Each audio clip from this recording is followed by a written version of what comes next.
आज हम करने जा रहे हैं सत्ता से आप क्या समझते हैं।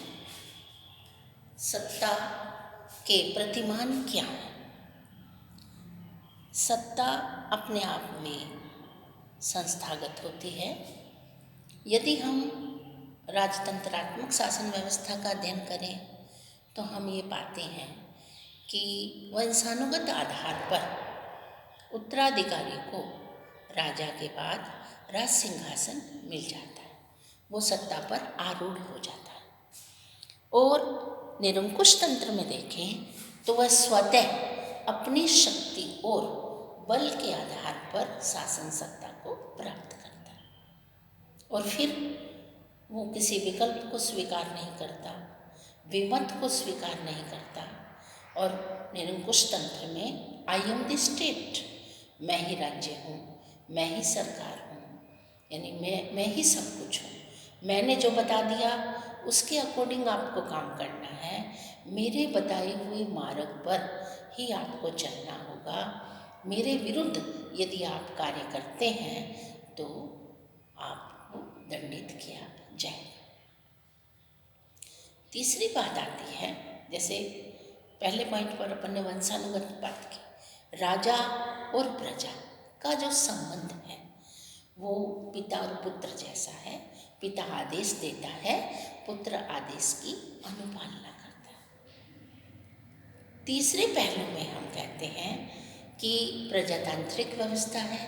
प्रजातांत्रिक व्यवस्था में एक संवैधानिक तरीके से पूरे प्रोसेस से सबसे पहले तो सरकार का निर्माण होता है, यानी जिस राजनीतिक दल को व्यवस्थापिका में बहुमत हासिल हो जाता है वो कार्यपालिका में जाकर सरकार का निर्माण करके उसकी क्रियान्विति करता है।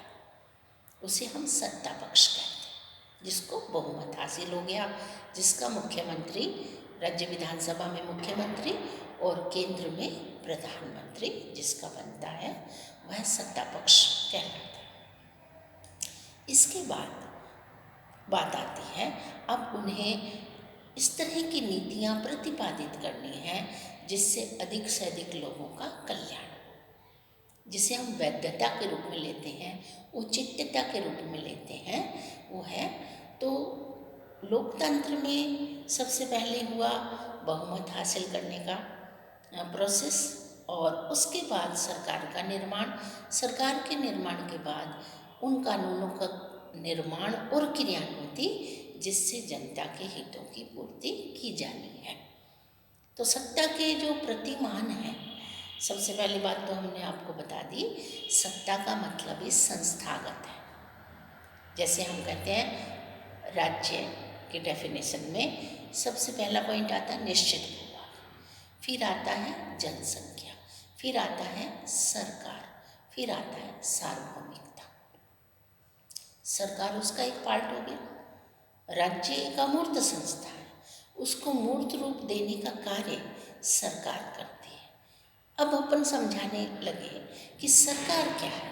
व्यवस्थापिका, कार्यपालिका और न्यायपालिका, तीन पार्ट हैं।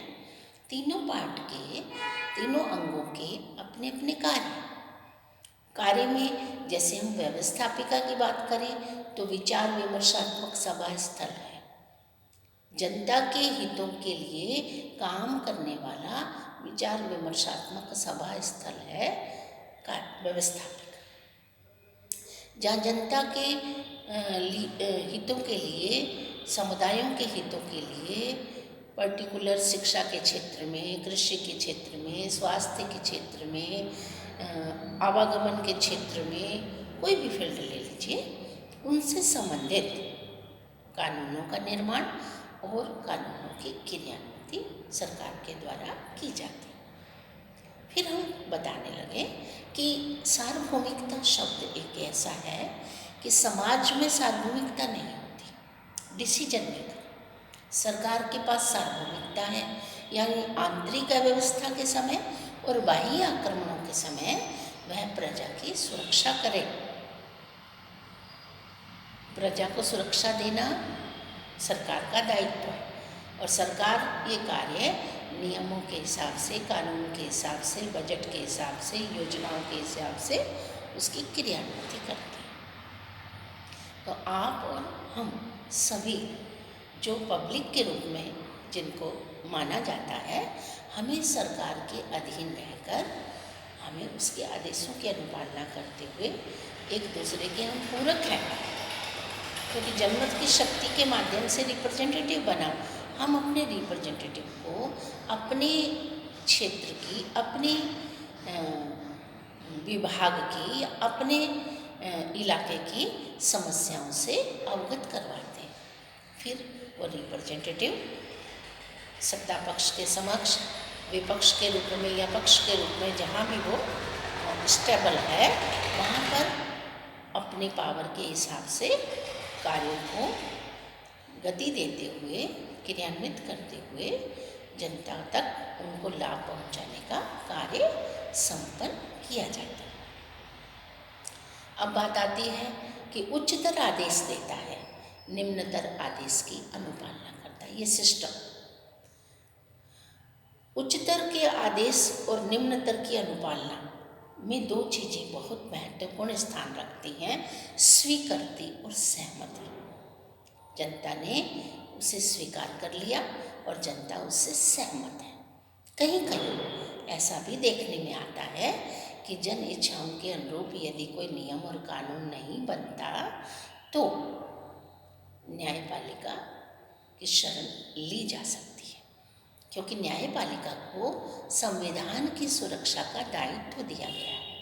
संविधान की सुरक्षा का दायित्व न्यायपालिका को निर्वहन करना है, निष्पक्ष रूप से न्याय करना है और अपने अधिकारों के लिए नागरिक, समाज, वर्ग या अलग अलग संगठनों से संबंधित जो भी समस्याएं हैं, यदि हम व्यवस्थापिका और कार्यपालिका ने कोई कानून में जल्दबाजी कर दी या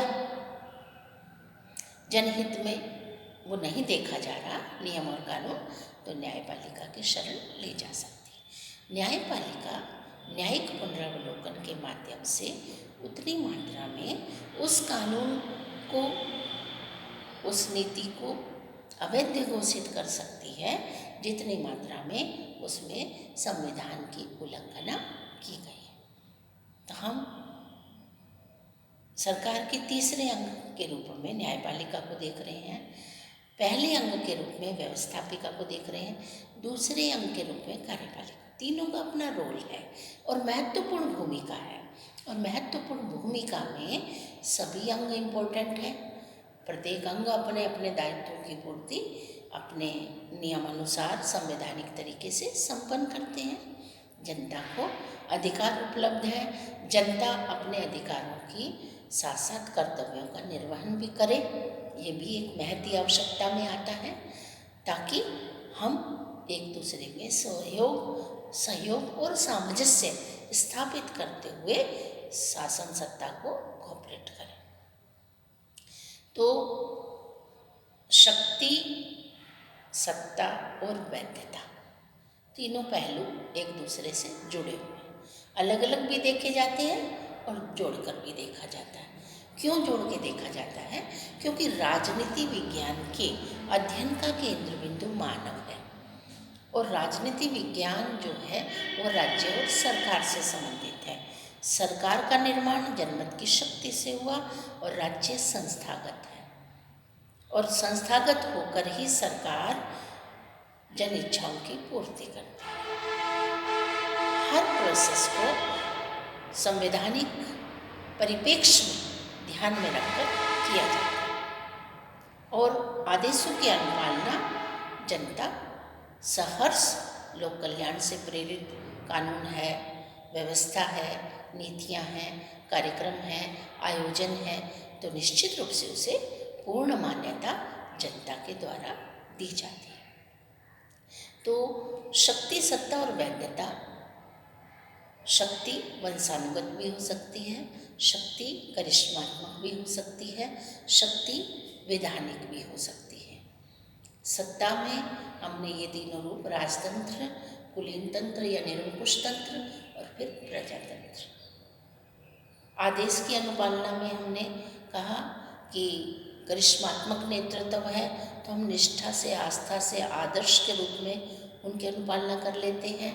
और वैधानिक है तो नियमानुसार जो हमें नियम का, विधि का पालन करना है वो से हम करते हैं, क्योंकि विधि का निर्माण ही इसीलिए किया जाता है कि समाज को नियंत्रित, निर्देशित और व्यवस्थित किया जा सके। इसमें कोई भेदभाव नहीं होता, ये सभी पर समान रूप से लागू होता है। जैसे फॉर एग्जाम्पल कि 5 साल के लिए सरकार है तो 5 साल के बाद पुनः चुनाव करवाना सुनिश्चित होगा और उस प्रोसेस में सभी राजनीतिक दलों को हिस्सा लेना पड़ता है। शैक्षणिक दृष्टि से देखें तो किसी भी शिक्षा के स्तर को प्राप्त करने के लिए जो प्रोसेस है, 4 साल का कोर्स है, 5 साल का कोर्स है, उसे पूरा करना पड़ता है। सामान्य नागरिक के रूप में है तो जो नियम और कानून है उसे फॉलो करने पड़ते हैं, करने भी चाहिए ताकि समाज की व्यवस्था बनी रहे। तो इस तरह बिना शक्ति के समाज को संचालित नहीं किया जा सकता, बिना सत्ता के समाज को निर्देशित नहीं किया जा सकता। सत्ता की वैधता इसी बात में है कि उसमें प्रासंगिकता हो, औचित्यता हो, और औचित्यता तभी होगी जब लोकप्रिय शासन, लोकप्रिय नेतृत्व और लोकप्रिय उत्तरदायित्व के निर्वहन को पूरा किया जाएगा और पूरा किया जाता है। भारत देश सबसे बड़ा लोकतांत्रिक देश है। यहाँ संघात्मक शासन है, संस्थात्मक शासन है, आवश्यकता पड़े तो एकात्मक शासन भी है, लेकिन संविधान की सर्वोच्चता और न्यायिक पुनरावलोकन की व्यवस्थाएं अपने आप में एक महत्वपूर्ण स्थान रखती हैं, जिससे संपूर्ण समाज का, संपूर्ण राष्ट्र का संचालन किया जाता है। नमस्कार।